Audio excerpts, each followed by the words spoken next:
The following is a delayed podcast studio production.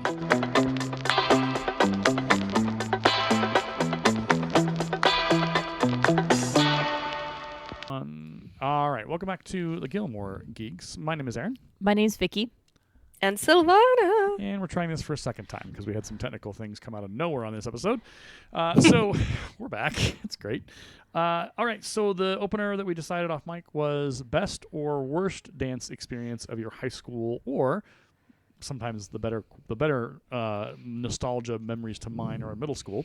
But I will let you all decide what you want to talk about, which one it is you want. Who wants to go first? I'll go because I have a particularly bad one. Oh gosh.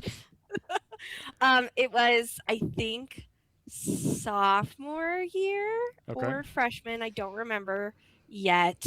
But it was the Sadie Hawkins, so Girls Ask Guys. Right. Oh, scary. And I was seeing this really awful dude. We weren't even really seeing each other. I just had a major crush on him, and he went to a different school. Sure. And so I asked him to come to the dance, and he said no, he had a hockey game, but I had like a little mini birthday party afterwards because my birthday's January 1st, and it's a crappy birthday. Yeah. So we just took advantage of the timing, and he showed up with a hickey on his neck. Oh, Stop. No. No, It's like for we're some done. other girl. But that's awful. Yeah. Oh, I was so upset. Yeah. Oh. And he wanted to kiss me, and I was It's like, dude, get your paws off me. Like, you have a hickey from somebody else on your neck. Not in this universe am I going to touch you. Yep. every There's word I my- can think of, I want to say to him, I can't say on the podcast. Correct. I'm so Oh. mad for him. Agreed. I was so hurt. Yeah. So, there's your, That's it unfortunate. was the winter formal, Sadie Hawkins, and he showed up with a hickey from somebody Okay. else. Jeez. Lovely. Vicky.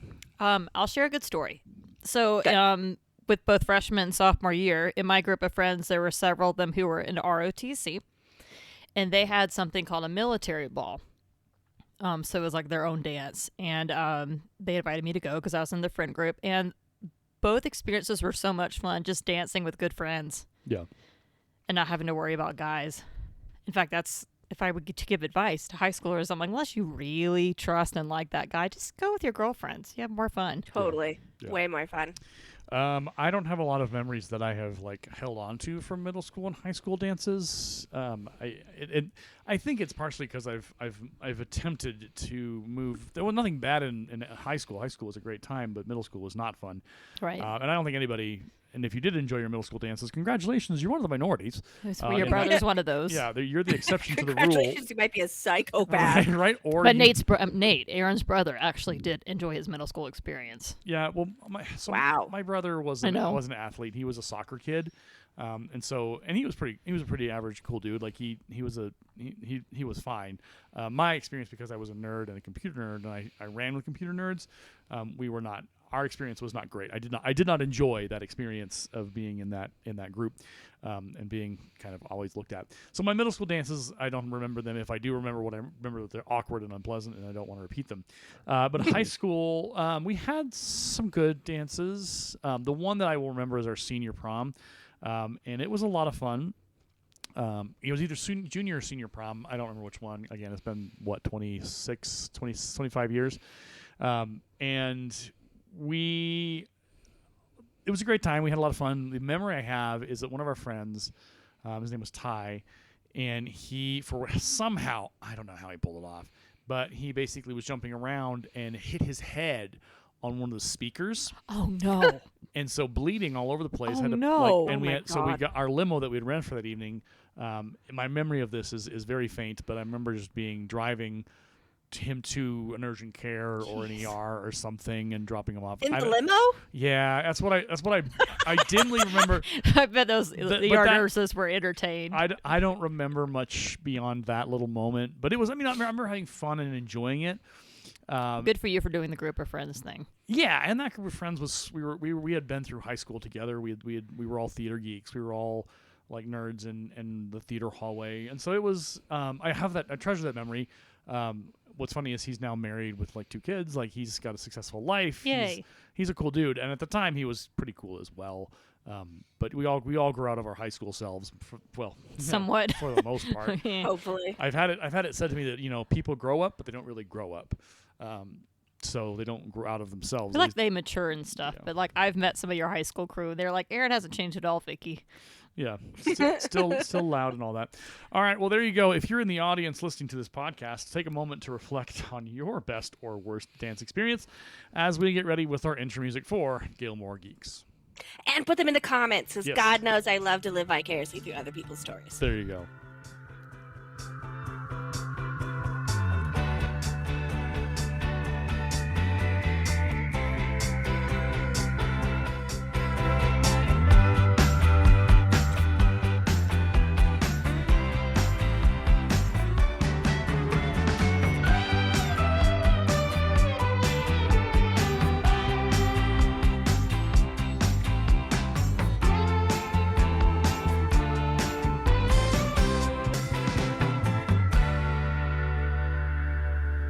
All right, welcome back to Gilmore Geeks. My name is Aaron. My name is Vicky.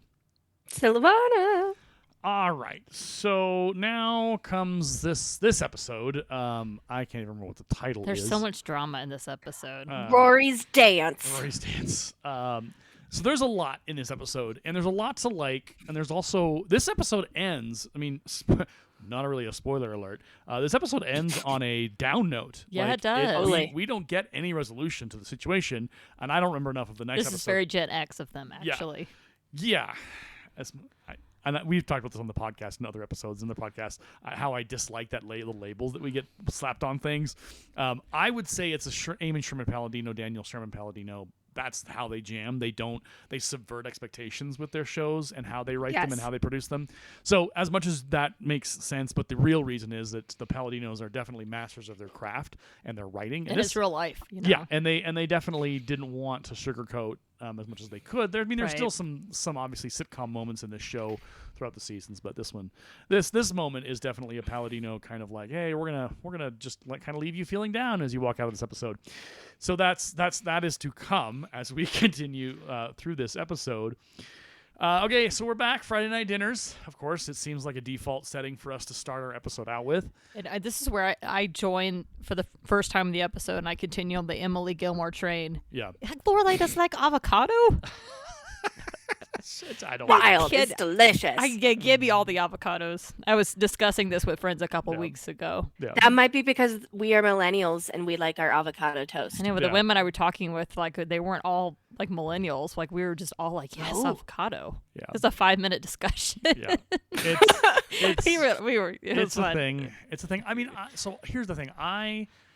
Avocado toast. I never tried it. I don't want to try it. I don't. I have it like almost every day for lunch. Oh yeah, this no. summer. And Silvana, it's continually one of her orders when we go out and we do our breakfast, so our good. brunch on Sundays. It's yummy. It is.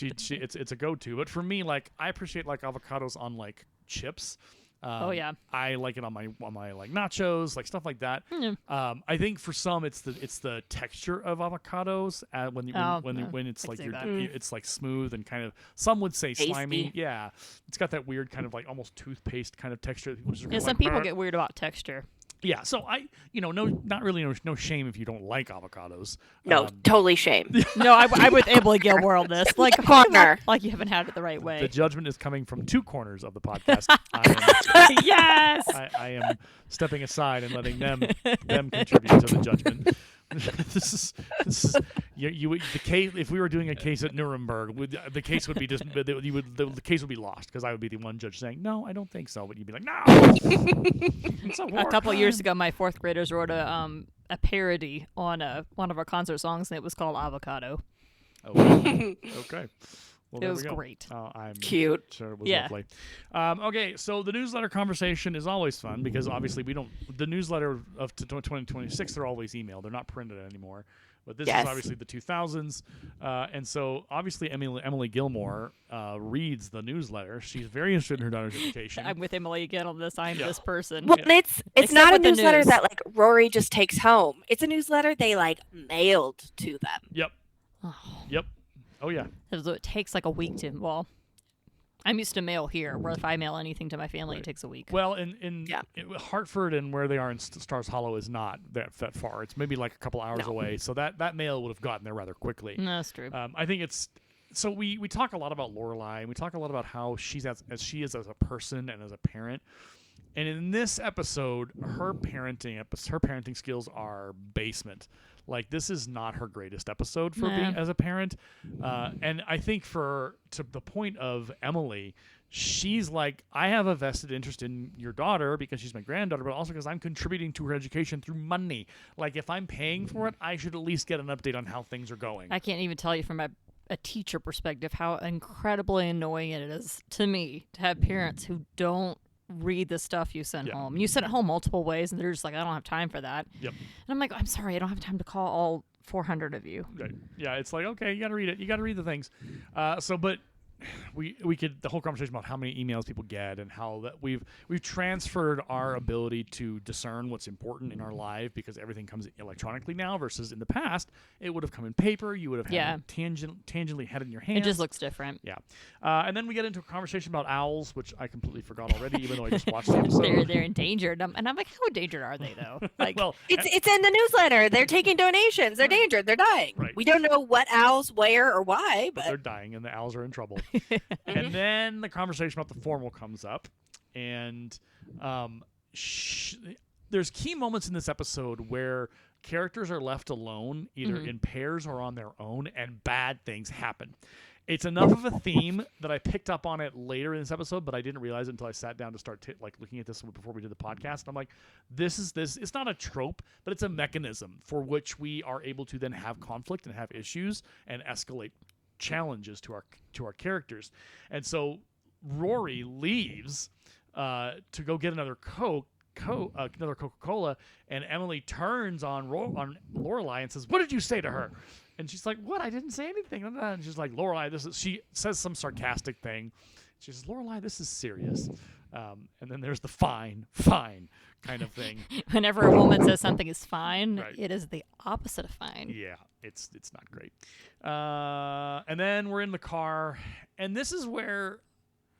So I don't know if on the initial watch if Lorelai would have annoyed me as much as she does in this episode, but as a 44-year-old human being, this is where she hits peak annoyance. Okay, I've thought of two possibilities with this. Either there's a scenario of Lorelai thought it was okay, but then her mom made her think about it, or she's not okay with it, but she doesn't want her mom to know. The conversation in this car is wild because Lorelai just goes. She doesn't even ask questions. She just rushes into thinking, well, what do you want to go? Because this, and the other thing. Yeah, it's she's tried to read her mind. You just, no, you need to be like, do you want to go? Ask. Yeah, just ask the question versus Lorelai is just like rapid fire, like, and then waiting for Rory to give her an answer. And Rory gives her an answer eventually is, I don't have a dress. Like, that's my major problem here. And so that allows Lorelai to then solve the problem. And then I think this moment happens where Rory says, we'd be listening to 98 Degrees. And I was like, that is a cultural and I was like, oh, come on. 98 Degrees. Generational reference, because that was peak 98 Degrees time. Yes. That was the peak time for that boy band. If you're listening to this episode and you don't know who 98 Degrees is, we're so sorry. Google that. Backstreet Boys, 98 Degrees, NSYNC, the whole boy band extravaganza. Even before those three and the others that followed, there was New Kids on the Block, which is the originator of the boy band mantle, and all of that. So there you go. And I would argue 98 Degrees is Christmas album, especially their a cappella stuff. Really good. There's your recommendation. There you go. There's your recommendation. Christmas in dissertation on boy bands. Yeah. Hey, I'm a music major. I could do this. Yeah, it's fine. You're allowed. True. I have strong opinions. You're a professional. So I had this note. I said Lorelai's conversation in the car shows that Lorelai doesn't know how to ask or talk to her daughter like she needs. Yeah. And as much as they're best friends, they may be best friends, but they are definitely not. The dynamic, and we've obviously explored this over 9 episodes so far, that the dynamic is not mother and daughter. It's Lorelai doesn't know how to parent because she doesn't have the greatest model. She's got Emily to parent, and that was a whole disaster on its own, which we again... Well, Emily goes in one way so far that Lorelai automatically will choose the other direction and go just as far the opposite way. Right, and doesn't find the middle. Yeah. Yep. Okay, so... When I found out Lorelai was going to make the dress, I was like, this is where I was with Emily, and I was like, you're going to make it? Yeah. But it turns out well. Thank goodness. I think the reason why, obviously there's multiple layers to why Lorelai makes the dress for her daughter. Number one, probably affordability. It has to be. Yeah. She probably couldn't afford to buy a nice dress, and even in the 2000s, dresses of that nature, like a homecoming or whatever dress, they were not cheap. They were expensive. They were expensive. You had to go, and you couldn't get it in Stars Hollow. You had probably to go to Hartford, and she'd have to ask mom go to the mall. Right? Yeah, No, that's what we did with the department stores, Yeah. looking through racks. She would have had to ask her mom for money, and that's already a sore spot. And Lorelai's just like, look, I'll make it. We do get a little bit of that lore update with Lorelai, is that she's crafty. I was impressed. She's got some fashion style. She's got some fashion sense. So she can do that. Okay, so then we go to the intro credits with our favorite theme song of all time, and now it's Lane and Rory. We have Elaine back in the picture, which is always a welcome return. And the conversation of boyfriend. Now here's where I get cranky with Rory, because here's the thing, girl, you like, to Lane's point, they've been kissing, they've been talking, they've been hanging out, they've been going on dates. This is not we're just kind of a thing. No, you are boyfriend, girlfriend by the definition. Yeah, you should have had a conversation. Now, I want to say I was really lucky with you, Aaron, because I don't know, so you know the story, Silvana, but like on our second date, we're watching this a Doctor Who episode. Aaron just like, I'm sorry, I don't know what to like do. I don't know what to hold your hands. Like, what are we? So we just had this whole conversation.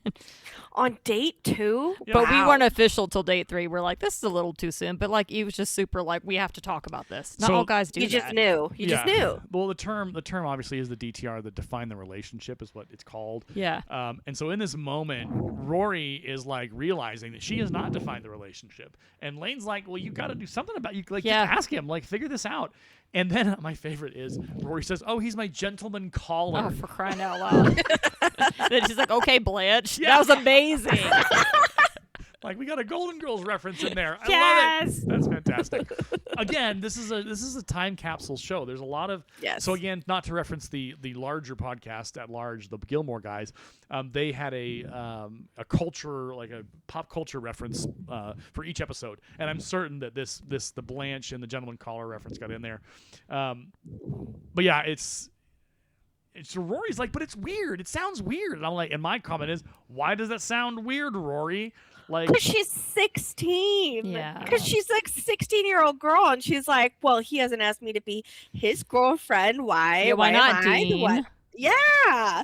I remember being 16 and being like, oh, I want to have this conversation, but I'm scared too. What if I scare him off? Because I'm like, hey. That's why it was such a relief with Aaron. I'm like, oh, good. You're bringing it up. Yeah. And so soon. Great. Let's talk about it. Yeah. So we get into the Dosey's Diner, or not Dosey's Diner, good Lord, Dosey's grocery store, or Dosey's, whatever we're calling him these days. And she's hilariously awkward with him. Here's the thing. I like this awkwardness. I don't like where it goes in the end with Dean and the relationship down the line here in the episodes to go. This is peak Dean. Like, here's where Dean excels. This is where Dean is good. Yeah, it's not bad, actually. He is strong. He's just competent. like, he lets her make the final call, like making sure that we're ultimately doing what she wants to do. I thought that was very mature of him. Yeah. And his dry sarcasm is absolutely on point. Like, these are the parts of Dean. And then the conversation about the coat and tie made me think of you. Yeah. Yeah. Like with Claire's wedding. I'm like, Aaron, you're going to have to wear like a coat and a tie. I did not enjoy it. I did not enjoy it. I don't know. But you did it. I did. And you looked good. Yeah. But you didn't have fun with that part of it.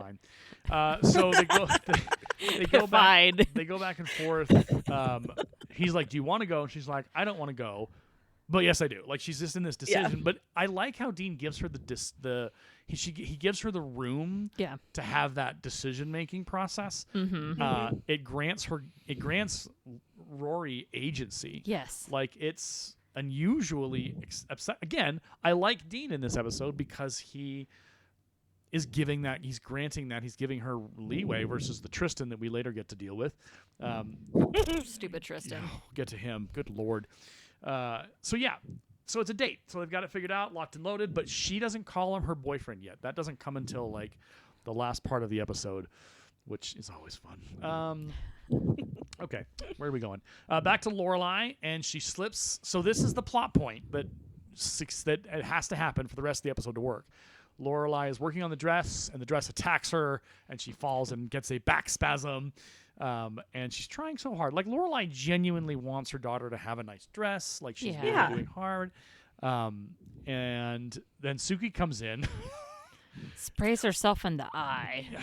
If a And mole, so Why much did medicine. she have a purse full of drugs? these are questions. My suspicion.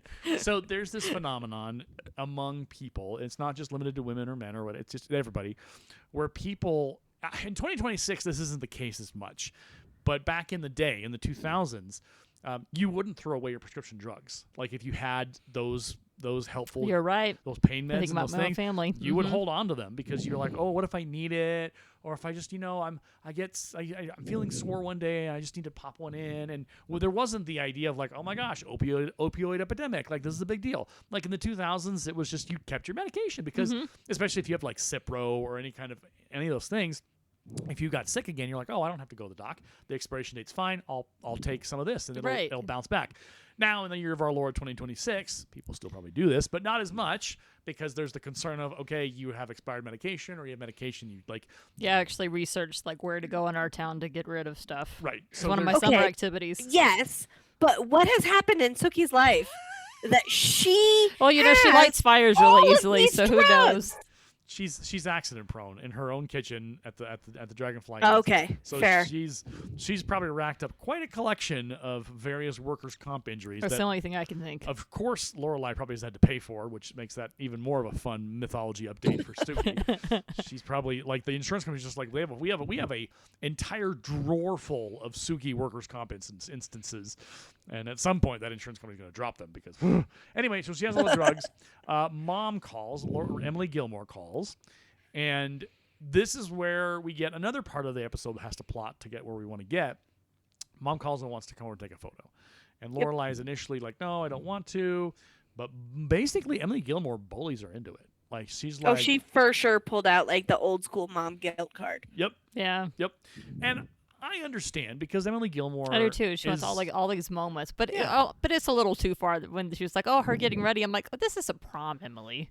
Okay, so in her defense, though, generationally, 2000s, this would have been an absolute thing because people were like, "Oh, Yeah. I want to get a picture of her coming down the stairs." Oh, that completely made sense. The stairs thing 100% I want to made sense. get a picture of her putting Front on door. the things. Yeah. Like because again, Emily is a chronicler. She chronicles everything. She has, and she wants to be able to tell her friends at the Daughters of the American Revolution and all her clubs, be like, "Oh yes, my granddaughter. I got to spend time with her and help her get ready. And oh, look at these photos of her trying on her dress, her working on her hair. Oh, look at my granddaughter. She's beautiful." Well, to be fair, like when we fostered, because both our girls did dances, and it was important to me to see a photo. Yeah. But I think at least one. Yeah, Emily Gilmore's decision is like she wants to be involved as much as possible because this is her opportunity. Lorelai didn't let her. And this is a second chance. It's a second chance, and Emily leans really hard into it. Yeah. Okay, so Tristan is back, and I did exactly that expression. I said something out loud to him that I can't say on the podcast. Flibberty gibbet is what we will say with there. Something like that. They never make Tristan likable. No. Ever. And I guess, Savannah, I think we both know the purpose behind that, but why do you think that really Tristan, as far as I can remember, unless we talk about the lost season that the Paladinos didn't produce, Tristan never gets a redemption angle? And I guess why is it important that Tristan remains who Tristan is? He gets a very small one at the very end of the episode of when he leaves, actually, where he's going to go to like military school. But like he is Dean's like foil for this episode for sure. Yeah. Tristan is his exact opposite. Oh, those two are like gasoline and a flame, open flame. Like things are going to start exploding soon. Got to get these two separated. I think he's just like Dean is the symbol of the life Rory and her mom have lived. And Tristan, in my head, is kind of the symbol of Emily Gilmore's world and maybe Lorelai's childhood. And so he does a really great job being the exact opposite of Dean for every scene that the two of them are in and outside of when they're not actually acting together. Well, and I think to your point also that if we were to take a mythology like the Unsolved Mysteries part of this episode, which I keep forgetting to pull that theme song, the Unsolved Mysteries part of the mythology that we might create is if Lorelai Gilmore had not gotten pregnant, if she had continued to live at home and gone to her schools and all the things, Lorelai Gilmore might have turned out significantly more like a Paris or our two ladies who I always forget their names because they're interchangeable. Louise and something. Yeah, Louise. Madeline. Oh, yeah. What is it? Madeline? Is it Madeline? I think it's Madeline. Madeline, Louise and Madeline, who are both just an absolute rollick throughout this entire series. Like they're not. There's no depth to either of them. Yeah. They play characters that are routinely just who they are. But I think we see in Tristan and Louise and Madeline, we see what Lorelai could have become. What would have happened if Lorelai had stayed, had not gotten pregnant, had not met Christopher, had lived her life with her family, and continued to live that upper crust life all the way through to the end, and she would have absolutely been like those girls. But and so I don't know. I get why Tristan exists, but he makes me like physically like go, oh, I don't like him. I don't like the way he treats women. I don't like how he acts. But what's interesting is Paris is all about him. Yep. Well, she's not very nice as herself. Yeah, but she has. Well, they're part of the same world. Yes. Yeah. Well, and probably Paris. In the end of the episode, the only boy that will actually give her time of day is the person she forces to do it is her cousin. See, that's really sad. And that's sad. But it also speaks to the mythology of Paris, is that Paris boys are either scared of her or just are like, God, I don't want to go near you because you're terrifying and you're not fun. You're ugly. You're mean. Like ugly in the sense of, she's not ugly. But like ugly in the sense of like you're just ugly to people. Like you're ugly in how you act and how you interact. You act ugly is what my mom would treat say. People, and there's just it's the Ugly Heart song or whatever. Oh, I gotta find that song now. Hold on. Ugly Heart song. Hold on. I gotta find it. Pause for research. Ugly. I can't type apparently. Lyrics. Yeah. So it's from GRL, the band. And it's maybe I'm crazy, maybe I'm a fool, maybe I don't know how to love, maybe I do, maybe you just know more than me, maybe this is true. This little heart and brain of mine says we're through with you. I wonder, does it blow your mind and leaving you far behind? I wonder, does it stop your heart to know that you're not my sunshine anymore? Okay, you're pretty, your face is a work of art. You could smile like New York City after dark. Okay, you're a cover boy, pretty, stamped with a beauty mark, but such a pity, a boy so pretty with an ugly heart. It's Tristan. That's Tristan. It's absolutely Tristan. It is absolutely Tristan. If you don't know that song, you should definitely listen to it because it's an absolute as the kids would say, banger. Because I love it's on my Spotify playlist. I'm gonna have to listen to that. I'm not sure if I've heard it. Yeah, it's a good song. It's a fun song. It's upbeat. It's got some the poppy feel to it, but it's got some like. And we can get into a topic about this someday. We might actually do this in the future for an off episode where we don't talk about Gilmore Girls. But how music today, how lyric music sucks. And how it's terrible and how it's not great and it doesn't have the heart and the soul that music had. There's a guy on YouTube that I've watched and I've shared with you. Yeah, you shared it with me a couple times. Rick Beato. His name is Rick and last name is Beato. And he is a musician and he's had a lot of videos where he's talked about how music has changed and how it's gotten worse. And a lot of his recent videos has talked about how lyrically music stopped developing. It lacks the depth. Yeah, and complexity. The depth ended or dropped off around 2000. He says around 2015 to 2020, and that's where COVID. Well, and you 2016. That's the curse of 2016. Yeah, everything went bad after that. Yeah, it's one of those things where I think we've got, and I mean the. So what happened in 2016? That's the year we got engaged. That's all I know. No, well, no, I mean 2020 was COVID, but I think 2016. You guys don't remember like how everybody said 2016 sucked, and there That's were the year like we got the engaged, clowns that were terrorizing people, yeah. and I think David Bowie died, Yeah. and I think that was also the year that we lost Alan Rickman, and I mean comparatively, when you look at 2016 versus like now, the bar only continues to be raised as far as crazy things, but I feel like that was the beginning. Of a lot of and I think that was what was that? That was the year of Harambe. And people joke that we like went through a timeline shift when that all happened. I think you remember that now, but for me, I was just like, oh, we just got engaged. Yeah, you were in a happy bubble. I was in a very happy bubble. It was great. Well, you look at a lot of the music. Like I listen to a lot of music that's in that range of 2016 and before. Yeah, there's not a lot of stuff 2020 plus. And even like country music has not. Like, there's okay. We can have this topic. Well, I don't want to derail too much. We still have plenty to talk about, but that might be an episode down the road that we kind of just dig into, and we kind of each of us maybe come with our own, like, here's our core music we listen to, and here's how that's defined year-wise, and what does that say about us. And I have a feeling, I could be wrong. I've been wrong before. I have a feeling that not a lot of us are listening to new music that's being produced in 2025, aside from some very specific artists. Honestly, it's something I have to really challenge myself to do because I want to stay relevant to the kids I teach. Here's the funny thing. I don't want to stay relevant because here's the thing. Well, maybe that's not part of your job. Well, it's part of my job. The music, listening to that music, it's laborious. It's not fun because it's not good. It's not well written. It's not well produced. Rick Beato talks about how, like, there's certain beat elements and rhythmic elements that are missing from a lot of new music, where it just kind of the song just goes on and on. It doesn't have a rise. It doesn't have that fall where all of a sudden like it's missing just the heart and soul of sound that creates emotion and creates expectation and creates a journey and tells a story. Sure. Because a lot of that in modern music is just lazy, and what he says is kind of just produced to be produced versus music that was created to send a message, to tell a story. Speaking of story, back to Gilmore Girls.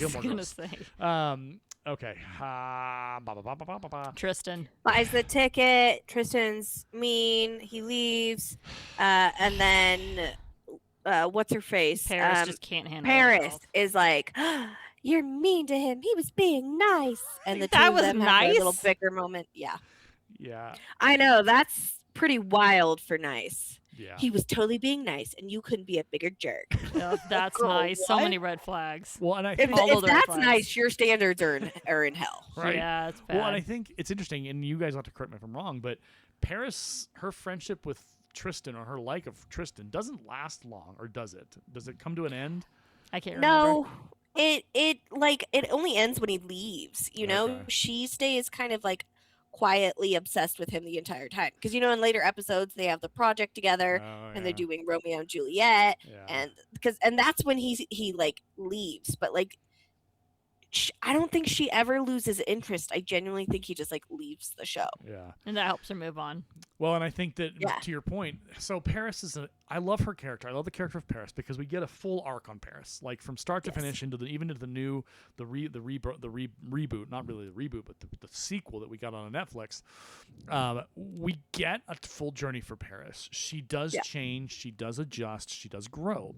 But I think there's a part of her that she has to fight, and that's that part of her that is pulled towards boys like Tristan and people like Tristan who are from her world and are mean and nasty and unkind and rude and rough. And she, even as far as she gets away from that and as closer as she gets to Rory's world, she still can't not be attracted to that. She still can't not be like, ooh, bad boys, I like them. It's like, oh, girl, please. But so many girls are like of all the bad boys to like, Tristan's the worst. Honestly, I'm not even sure it's like a bad boy thing, because I think about her like later on once they are friends, and like her parents were never around, and when they were around they were arguing, and later on they get divorced. She was mostly raised by nannies. I think that kind of behavior is what she is most comfortable with, because it's what she knows best. Right. Yeah. So like, of course, that's the guy she fixates on from her world, because that is how love has been modeled for her entire life. True. And again, this is what we talk about this a lot, but I love this show, and I love shows produced around this era, because you can spend a full hour on an episode just talking about it and digging in and reflecting, because the writing is so rich and so well done. To borrow a small rabbit trail, and then we'll get back on. And Silvana, I don't know if you've heard the latest on this, but there have been layoffs in PlayStation. There have been studios that were shut down. A lot of Isn't it because they're all trying to go digital? No, that's part. Or is of that it. a separate issue? It's parallel. So here's the background.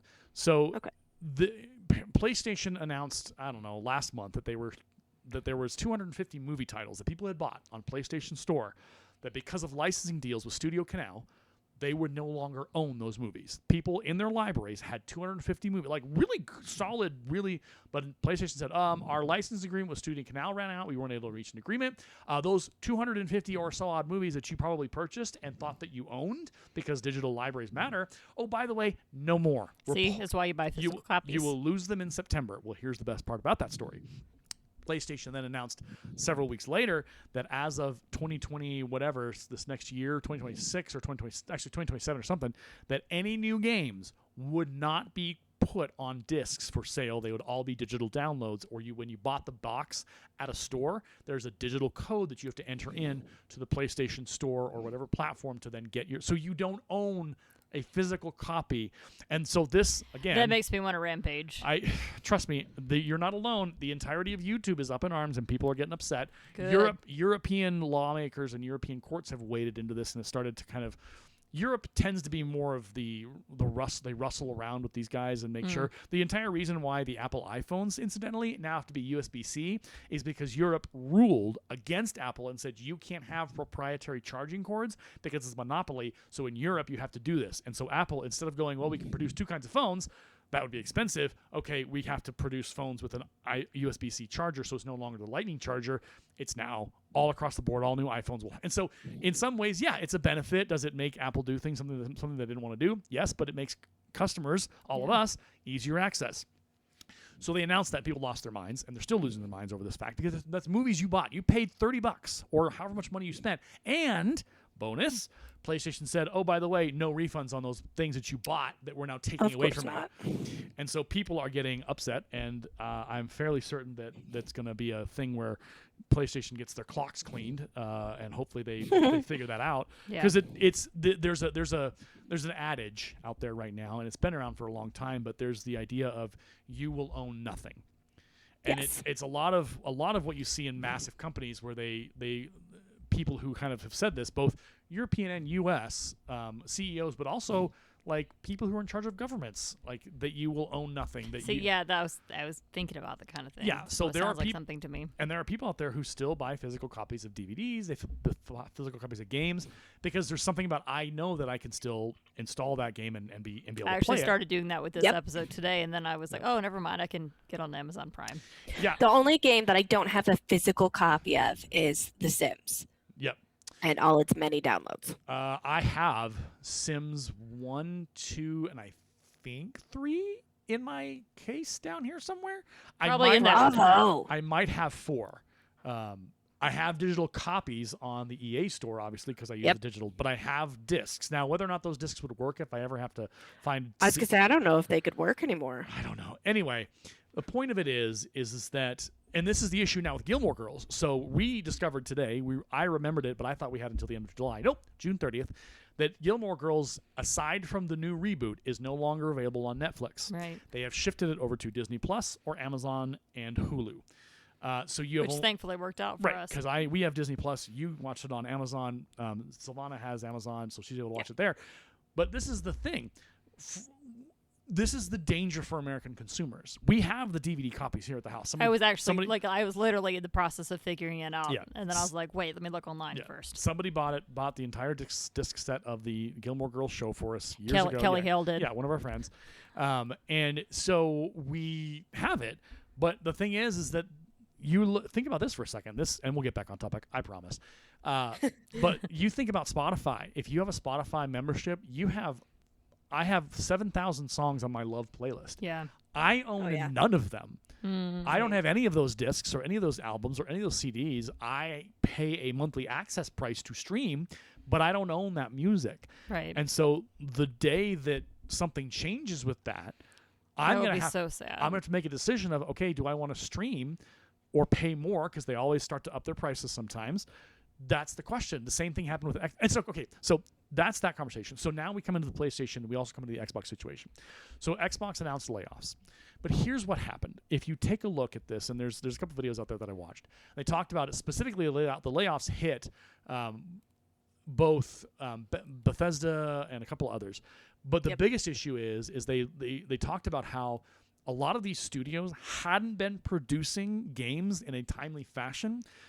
Fallout. There hasn't been a new Fallout game in years.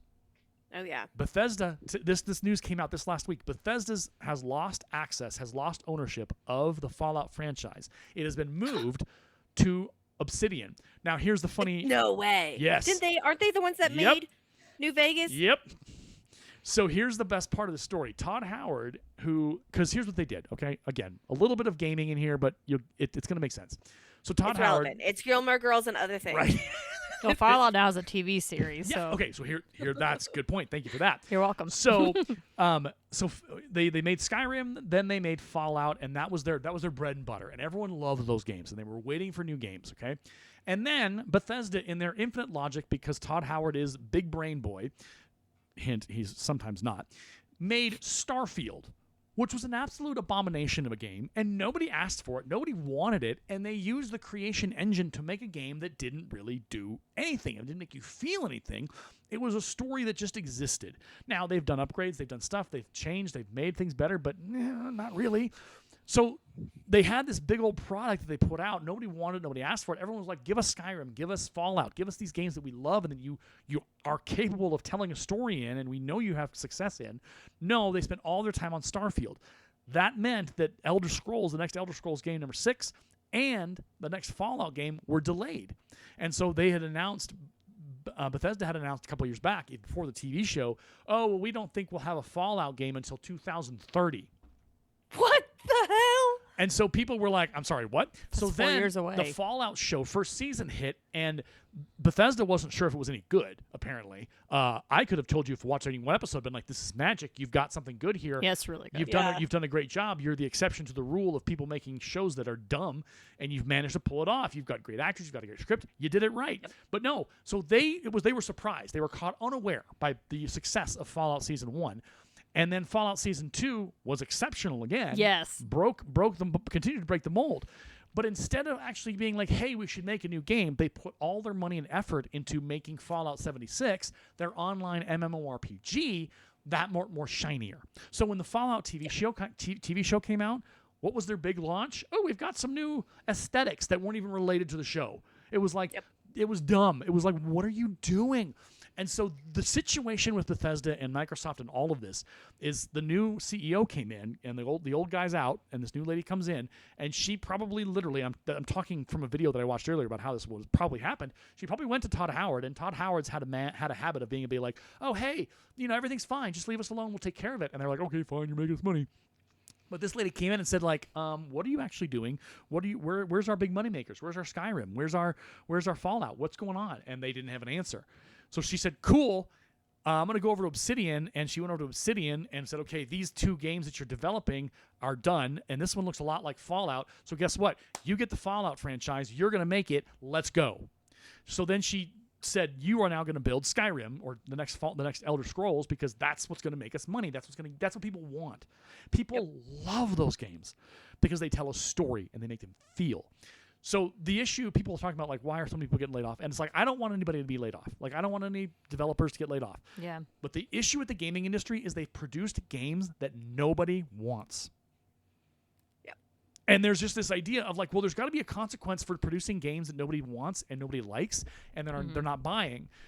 Well, the consequence is if you're not going to do that as a studio, guess what? They're going to cut you into pieces to get to do the thing that you were built to do, which was create games.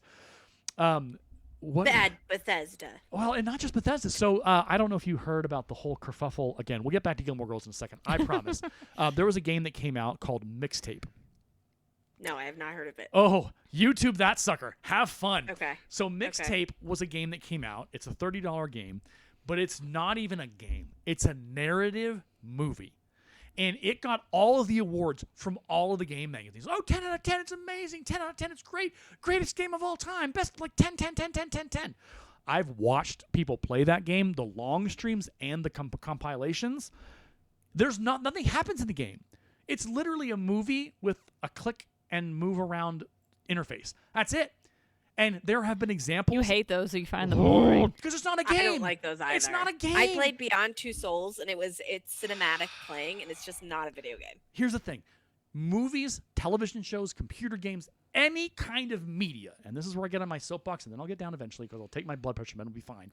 Oh my gosh. Any of those things should tell a story and allow you to influence and live and feel that story. Yeah. Mixtape was none of those things. The videos that I watched, like, they were examples where people just put their controllers aside and let the game just go, and the game went, and the characters went through the scenes, they did the thing, they rolled down the whatever. There was no need to control the game because they could just let the player let the game go, and the game would play itself. And it was just like, so people were like, whoa. It's like, no, this is the problem. You're making games that are your game developers' ideas. Right. And while some of them have incredible ideas, I mean, Todd Howard and the guys who've produced some of the most incredible games of all time, those ideas came from them. But, and this is a bit of a phrasing, they're kind of getting high on their own supply because they've decided that they're amazing, they're the best of the best. It's like, no, you're good because you can tell stories. That's what you need to tell. Telling stories through your gaming and getting gamers immersed in a world where they can engage and influence and change their pathing and change the direction of the universe that they're living. Like, that's the power of a good game. There's a reason why Baldur's Gate 3 continues to have an impact on people across the world. There's a reason why these games, Diablo 4 has it Diablo 3 or 4, whatever it is, continues to have an impact, is because it tells a competent story. People are interested. Now, Diablo 4 is a whole other issue because later, I haven't played as much of it, but people have talked about how, anyway, it's not the sterling example that Baldur's Gate 3 is. But there's been plenty of games that have sucked you in, like Sims 4. I don't play it anymore. Yes. I've gone back to Sims 2 and 3. I refuse to touch Sims 4 because it's a money grab and it's bugged. I mean, yeah. All the heck. It is. Now, is it nice that the UI works and there's different ways to have your sim do stuff? Sure. But I'll go look at Paralives. I'll go look at Inzoe. I'll go look at another like person sim any day of the week because I can do what I want to do in that game, and the player is given the power by the developer and the programmers to do it. This is my point is that a lot of television shows and a lot of media isn't built for intelligence. It's built to just spoon feed you. It's consumption. Yeah, it's built for consumption. And eventually, and this is again a bit of a metaphoric jump, so just brace yourself and put on your seatbelt. But it's like you can't eat sugar all the time. Yeah. You're going to get diabetes. Like, that's going to happen to you. Your brain is going to go into a diabetic coma. You're not going to be creative. You're not going to be able to do anything. You're not going to be able to read anything.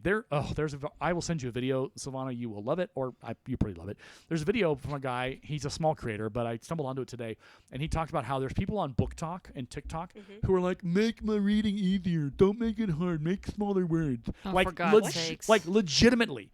There are people who are like, this is hard. Are you a reader? This reading is too hard. I need simpler words. And he's What? like, this is horrifying.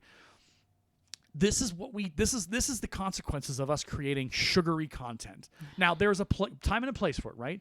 There's blockbusters. There's a reason why Jerry Bruckheimer, all these guys, they made big blockbusters that you could check your brain at the door. But there were also movies that made you feel, that left you with an impact. My last example, and then we'll get back to Gilmore Girls, I promise. So I did not watch the Supergirl movie. I didn't watch it. I watched enough reviews and enough deep dives into it to know it was not good. It was a very bad, not well-written movie. Here's the thing. It was based on a comic. So guess what I did? I went and picked up the comic. I bought it. I brought it home. I got it from Amazon. I opened it up. I am still thinking about the concepts and the themes and the characters in that comic book. And it's been 2 weeks since I've read that comic book. That's a sign of a good read. And I want to go back and read it. I want to go back and dig into it and be like, and the art style is beautiful, but the characterization and the plot writing is competent. Now, people disagree with how it's done, and the character of Supergirl is in there in some parts of it. But overall, I'm like, this is a competent story.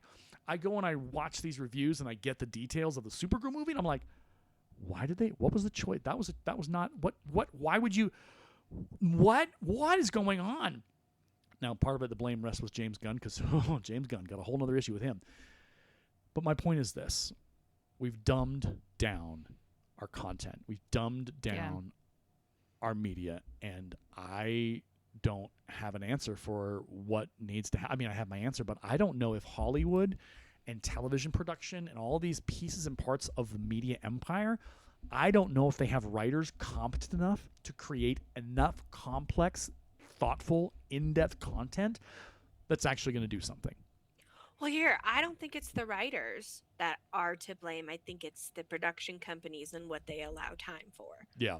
Well, yeah, Because you've you only can got have phenomenal writing right. very briefly in crappy shows Yeah. because there is talent. I just don't think it's in an environment where it's meant to thrive anymore. Yeah. Well, and you've only got 10 episodes.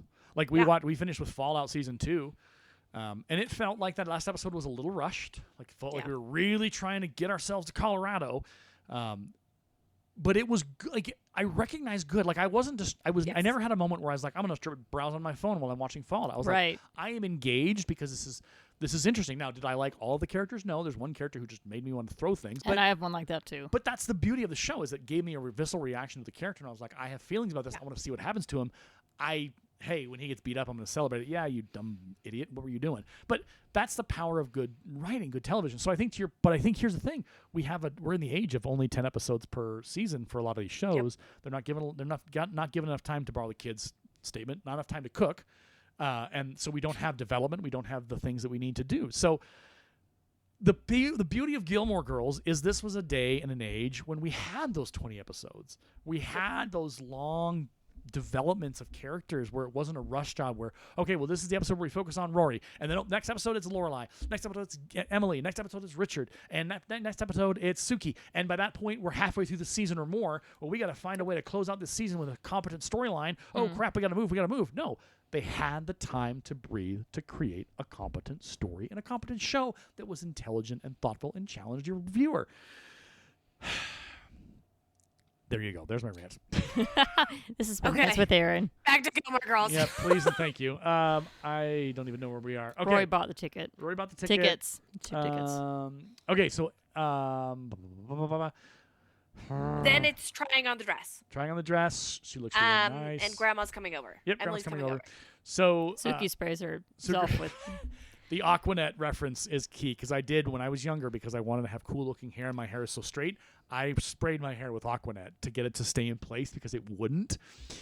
So I used Aquanet and it smells awful. And yeah, if you spray Aquanet in your eyes, you need to like douse like science lab eye wash station level of decontamination on that. Silvana, I don't think you probably ever used Aquanet in your day. No. Yeah, I did enough ballet that hairspray was a part of my childhood. Oh yeah, I have would use to. like cement glue to get my mohawks to stay. Almost like rubber cement. And I still looked like a stegosaurus. They never really stayed together. When I was a kid, I had bangs, and that doesn't work in ballet. So hairspray. Yep. And bobby pins, and then more hairspray. Yeah. Mm-hmm. Okay, so Emily shows up. And she I like how Roy comes around the corner with the bib, eating the taco. I'm like, oh no. And then Emily says she has lived with you too long. And Roy's like, go back. Let's try that again. Mm-hmm. And then Dean shows up, and I'm with Emily on this. Emily realizes that Lorelai is injured. Yeah. Like the slow realization that Lorelai is injured after they have forced Dean to come to the door. Right. And I'm with Emily on this. Yeah, Lorelai. Come to the door, dude. Lorelai doesn't get up. Well, and I think to Lorelai's point, to Emily's point, Lorelai should have made him come in the door. Yeah. Like this is not there's this separate. I think there's probably this idea of like separation of like, oh well, Dean doesn't come back in the house anymore. Like that's like no, just accept that he needs to come in the house. We're speaking as people internet that had 2 teenage girls. Yep. Come to the door. Yeah, come to the door. Emily says she's not fried chicken. And he doesn't know. He'll figure it out. I'm like, okay, so I guess Silvana, to borrow your writer brain, because Emily Gilmore wins here. Why do you think this moment is so important or so focused on for all of these characters? It's the 2 different mothering types. Yeah. You have like Lorelai, who's super hands off, and then you have Emily, who's the opposite. Yeah. And again, they're just like working as a foil. They are such the opposite of each other. Yeah. Lorelai doesn't care if he comes to the door. She just thinks she looks nice and lets her go. Yeah. Emily wants photos on the stairs, photos walking in, photos getting things done. She wants him to come to the door to introduce himself. Like, it's just the polar opposites and the way they kind of bash. Because like you said, Emily wins. He comes to the door. Yep. They wait until Yep. he gets out of the car and comes to the door and asks what's wrong. Yeah.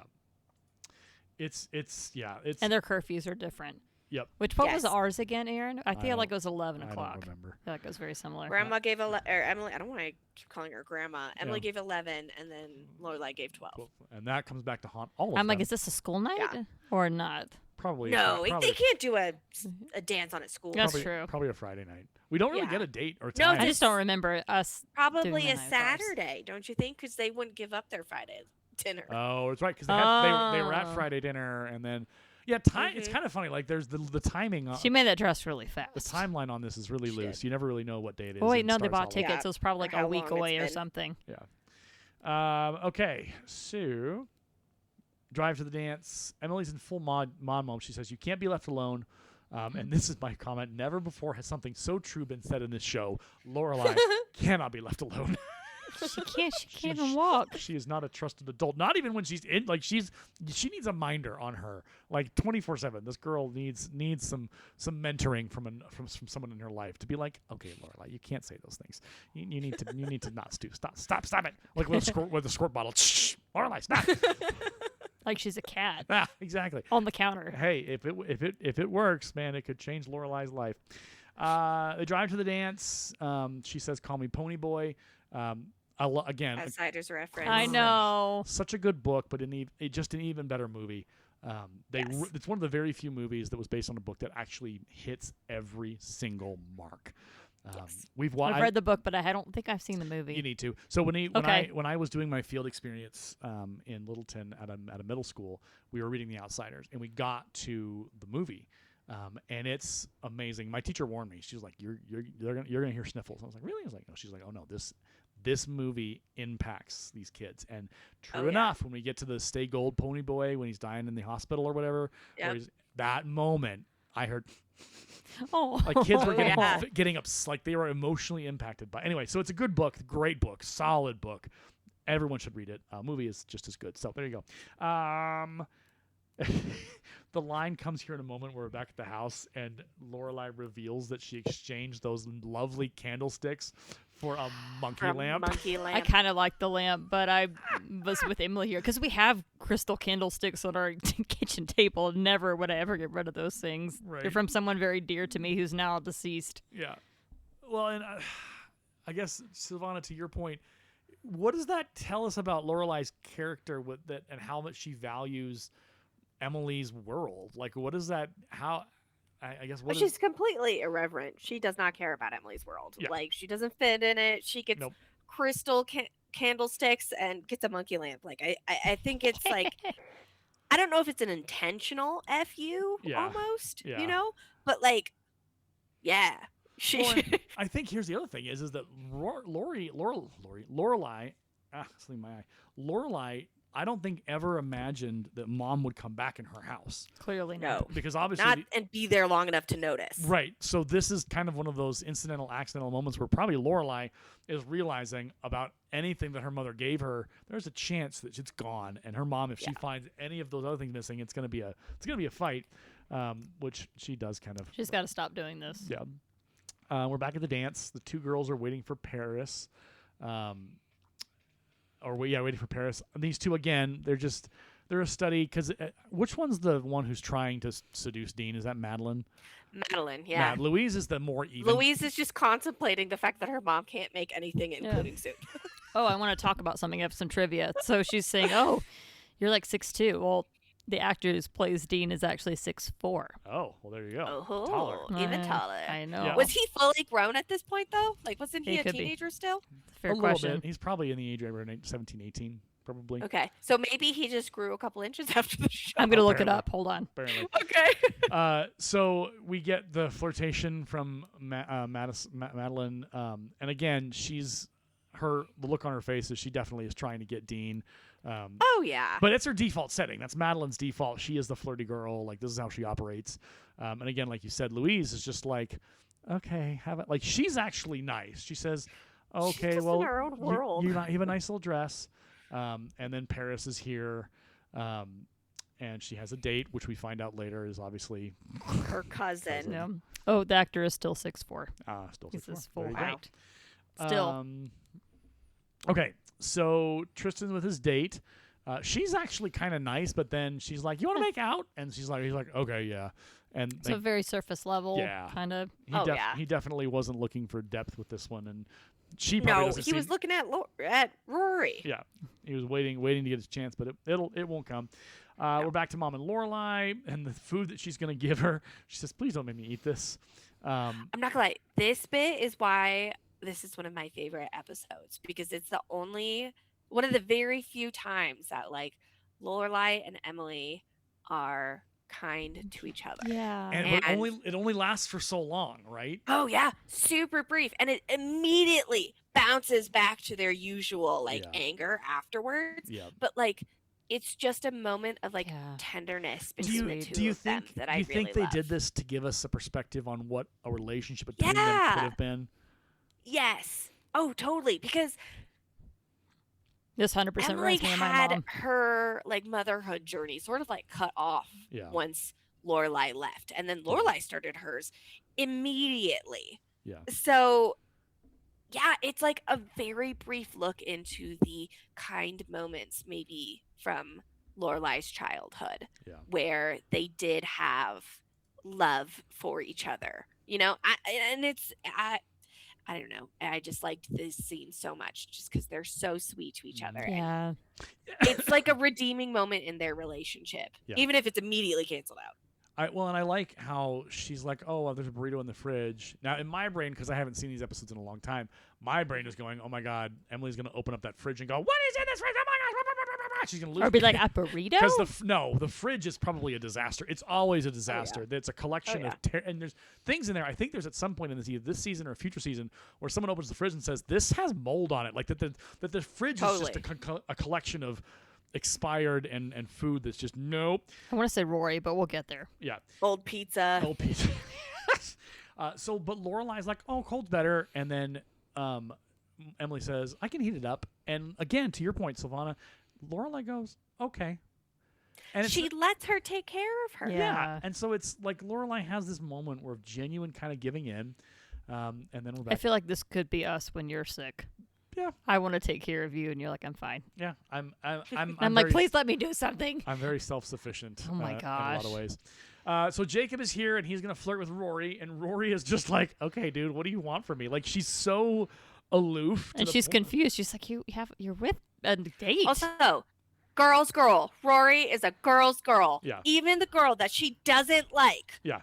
That guy came over and flirted with her, gave her such a good piece of gossip. Yeah. And Rory did nothing. Yeah. She is a girl's girl. She Yes. rejected him immediately. That's the kind of friend even you if it want to was have. prepared. That's a golden friend in high school. They're not even friends. They're like frenemies at best right now. This is she's where Paris still is- gonna do that. Yes. Yeah. Well, and I think to your point, Silvana, it's Rory is not the difference between her and Paris is defined here. Mm-hmm. Because if Paris had discovered that Rory brought her cousin, she would have told everyone. Yep. Put in the newsletter. Yeah. That's how it would have gone. Rory, it's enough to just know. Yeah. So she just knows. She's not going to tell anybody and humiliate her. I mean, she smiled privately, but that was it. All right, are you ready for this? Here we go. So there's a show called Sports Night, and it's old school. It's classic. It ran 2 seasons, but it was written by Aaron Sorkin, who is the master of writing.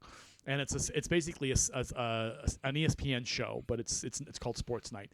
And there's a thing where Dana tells someone like, "Hey, what I say in my office doesn't go anywhere," but then this happens. It's fantastic. Good. Couple of things. I am not quitting and I'm not getting fired, at least not today and probably not tomorrow. Let me add, Dana, that things that I say in my office stay in my office. Natalie's my second in command. She's the only one I told. Jeremy's my boyfriend. He's the only one I told. I told many, many people.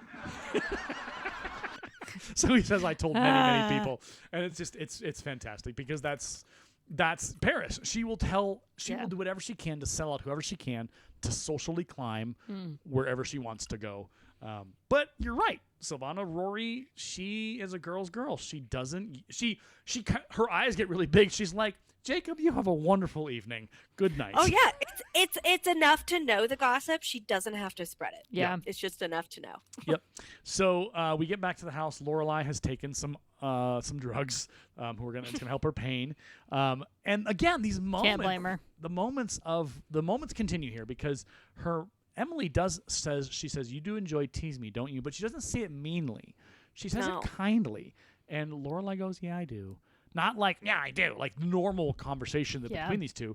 And she said, I made the dress. So she confesses to her mom that she made the dress. Which was brave of her to do. But then this next line, and to Silvana, your point, this is where it really, like this is the moment of this episode, I think, where she says, you did a good job with Rory and the dress. Yeah. Yes. Why does that pay off so well, Silvana? I guess for you as a writer, how do they pay for that, and how does that moment pay off with this episode?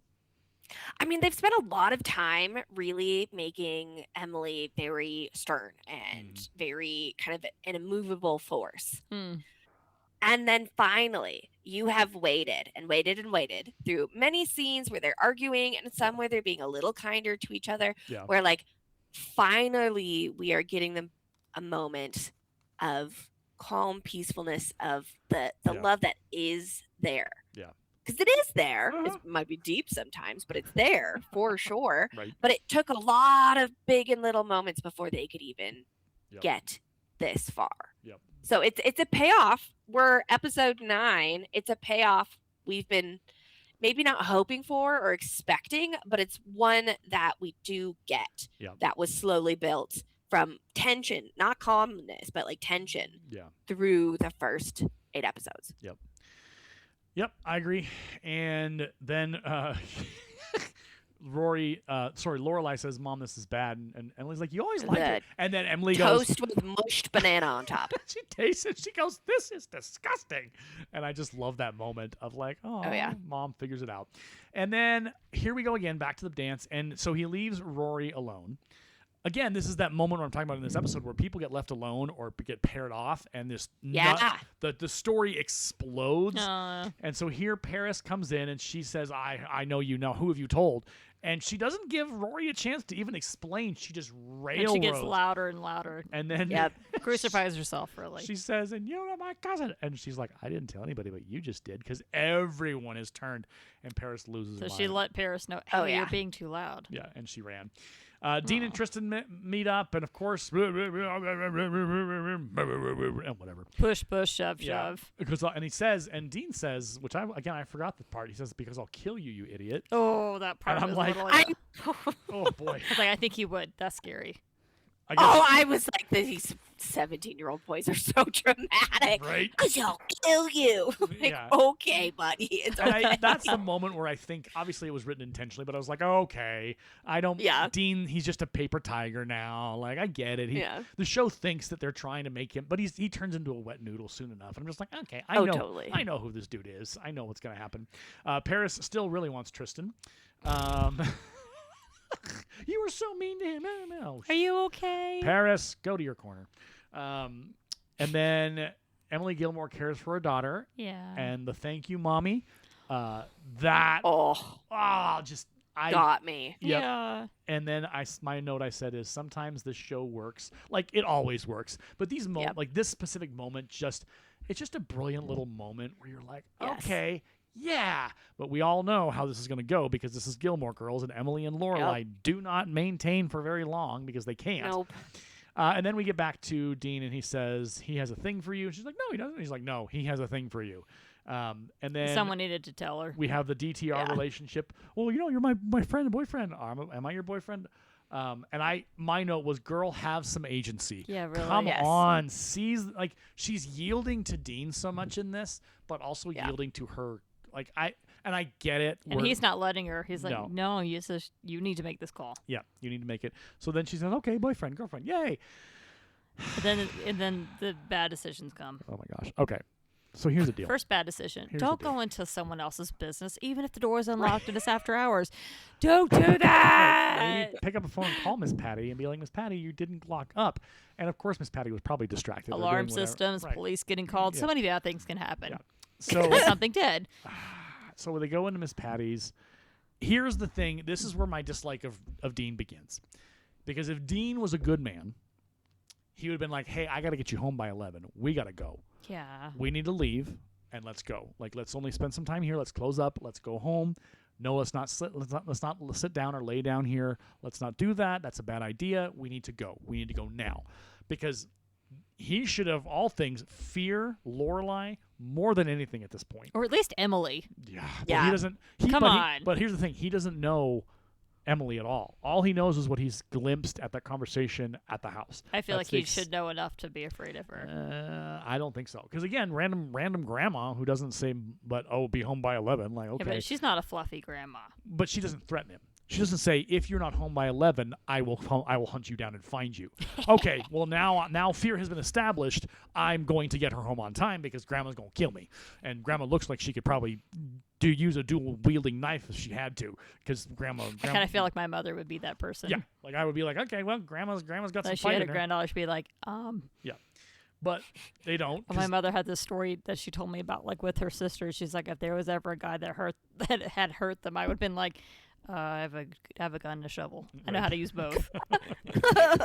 Oh, I love that. Yeah. I know. So this is the part where Dean falls apart for me, because if they wanted Dean to be as good as he's supposed to be, there could have been a fight. It could have been written as is like, Rory's like, no, but I want to stay and I want to stay with you, and Dean could be like, no, we need to go. Well, you don't want to spend time with me? No, I do, but I also want to get you home on time, because if we don't, your mom's gonna kill me, and I want to live. Like, it could have been a relational growth moment. No, I think it was just like a dumb teenager moment, like Yeah. really and truly. It makes me angry. I guess because I'm a guy, and I would in my brain. But your integrity too. Well, and my parents raised me to be like, if you're not home on time, you're late and you're in trouble. Like, come home and expect to get yelled at and have a conversation. It's not going to be pleasant. So then they overslept, and then they say it's not our fault. I'm like, it is absolutely both of You your passed out. It is totally your fault. Your fault. You own this.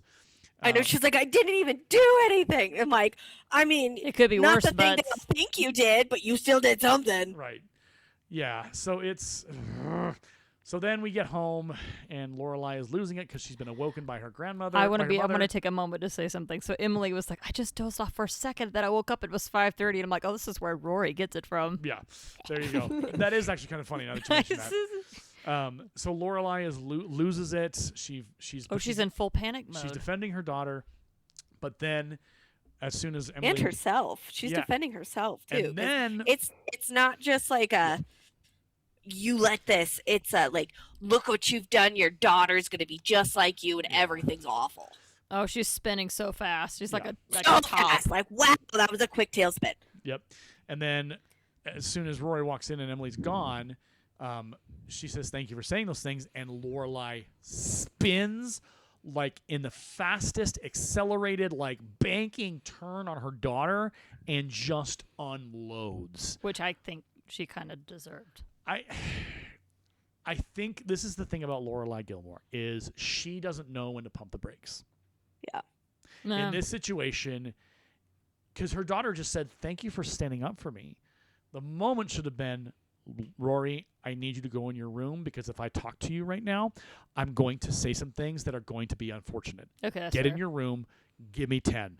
And it could be said just like that. And Rory could be like, what do you mean? And she's like, get in your room now. But Oh, you don't Mom, have a mother-daughter relationship like that. Yeah. Lorelai has not ever established Yeah. that kind of authority with Rory. Which That's would true. have been her being like, oh gosh, Right. Yeah, Rory would have this freaked out. must be serious. So Rory wouldn't have done it. I think she would have been like, no, you can talk to me right now. Tell me. You know, Right. like, But here's the she- thing. I think here's what, to your point, I think you're absolutely right. That's not in Lorelai's. But here's the thing. I think, as you just mentioned, that would be a beautiful thing, because Lorelai could suddenly be like, I have to be the mom. I got to be. Yes. And then Rory goes, no, that's not how we do things. We talk about it. And then things explode. And Yeah. then it gets really ugly. And then at the end of that moment, Rory says, man, I probably should have listened to you and gone to my room. Well, I'm going to my room now. Turns around, slams the door, fade to credits. That, I think, in my masterful retelling of the story that I would have written, but years later now, that's how that would have unfolded, because it would have allowed Lorelai to actually try out acting like the parent that she should be, but failing miserably because she hasn't, to your point, Silvana, built that. And so the house of cards collapses and it just becomes an old Emily and Lorelai yelling match that then ends with Rory going, I should have listened to you. You're not good. This was a bad conversation. I don't want to talk to you. Leave me alone. Boom. Done. Problem solved. Faded out. And then we go into the next episode, which I don't know what the next episode starts with, but it's called like Forgiveness and Whatever. Oh, literally that's the title. Forgiveness and Whatever. Nice. My note here, as I said, Lorelai is an idiot. Take a breath, Mom. Because honestly, all three of them messed up. Yeah. All three of them are. Well, here's the thing: if you think to Silvana, to your point, none of these girls have great models for mothers. No, none of them are effective communicators in the slightest. No, they look at the way Rory can't directly ask Dean really anything. Can't ask him, are you my boyfriend? Will you be my? Won't ask him. The best communicator in this episode is Miss Patty. Right. Funny enough, it is. Yeah. She immediately deals with the situation and calls Lorelai, lets her know. Yeah. Yep. Good for her on all those accounts. So it's a good episode. We'll talk about it here in a second. So be ready, prepared to rate your episode here in a moment. I got to think of something that's not food. I will let you decide. It's a solid Gilmore Girls episode overall. It's equal parts drama, it's equal parts humor, it's equal parts relationships. It fires to Silvana, to your point when we opened the episode where you're like, this is one of your favorite episodes. It's a classic Gilmore Girls episode. It's also classic. It's also classic challenging the sitcom stereotypes because it ends on a down note. Yeah. And it has development that's positive, and then it pulls right back to the old, where a lot of sitcoms in the 90s and late 2000s, things were solved in 45 minutes. Mm-hmm. And then we're on to the next storyline. But this show, the way the Palladinos wrote it and built it, up until the certain point when they departed because they weren't going to get their deal, they made this the atypical sitcom. It challenged the norm. There was extra complexity for her. And again, not to get on my the soapbox that I literally took probably 15 minutes of this episode to stand on, that's good television. Yeah. This is the stuff you want. There's a reason why people watch Friends over and over and over. People watch The Office over and over and over again. They watch Parks and Rec over and over and over again because those were the good shows. They were written well, and they had plenty of time to develop and give you great characters and great stories. And I just... Yeah. 2026. Could you just maybe fix that, please? So, all right, giving you enough time to come up with an idea. Vicky, what are you rating it with? 9 out of 10 monkey lamps.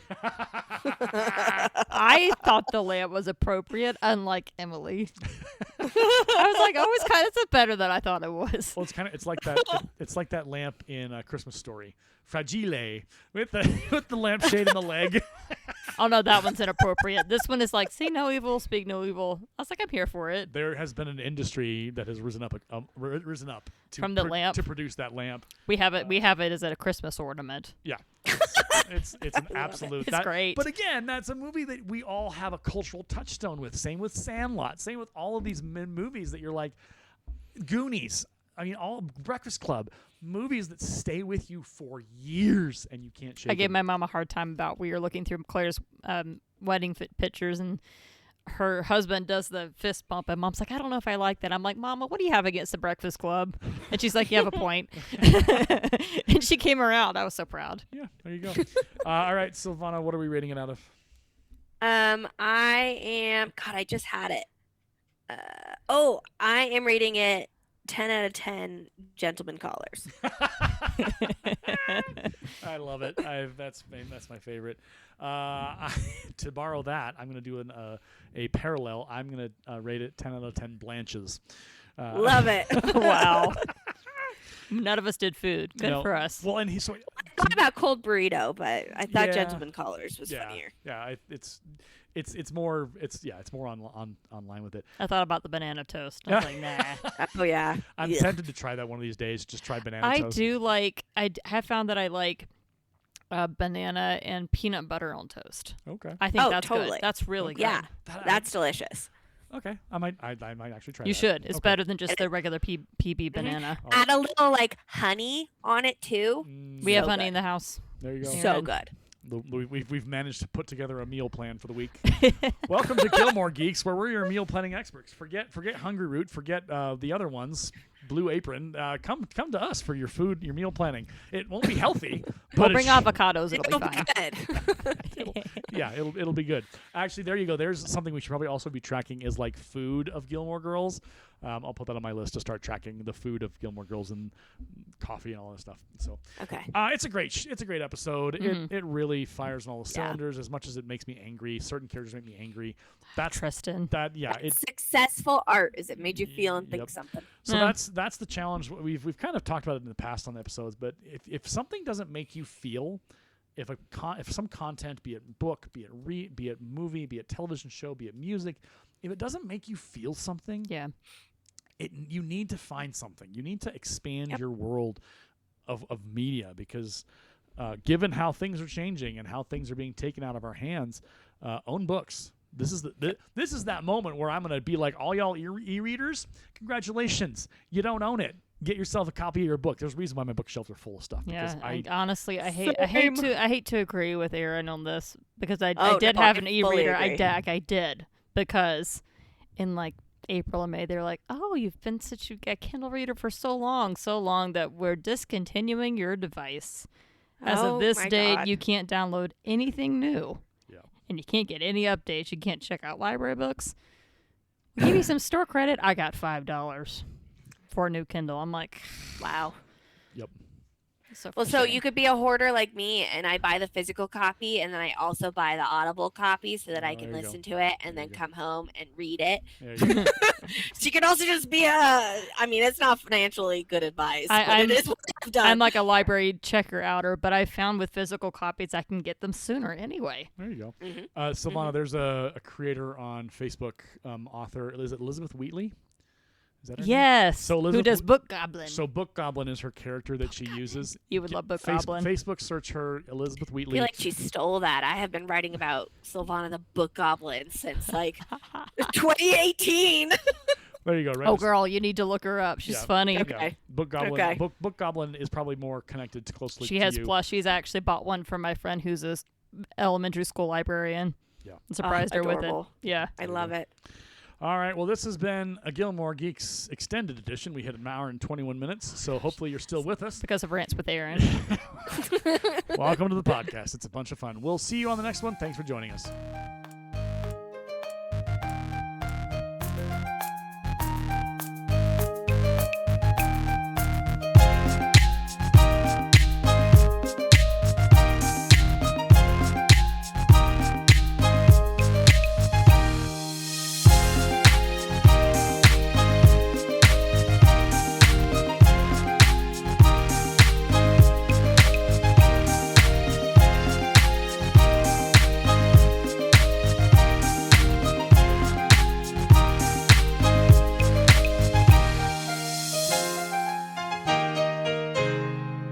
The raspberry flap of ours will be out in a moment. The kitchen is closed.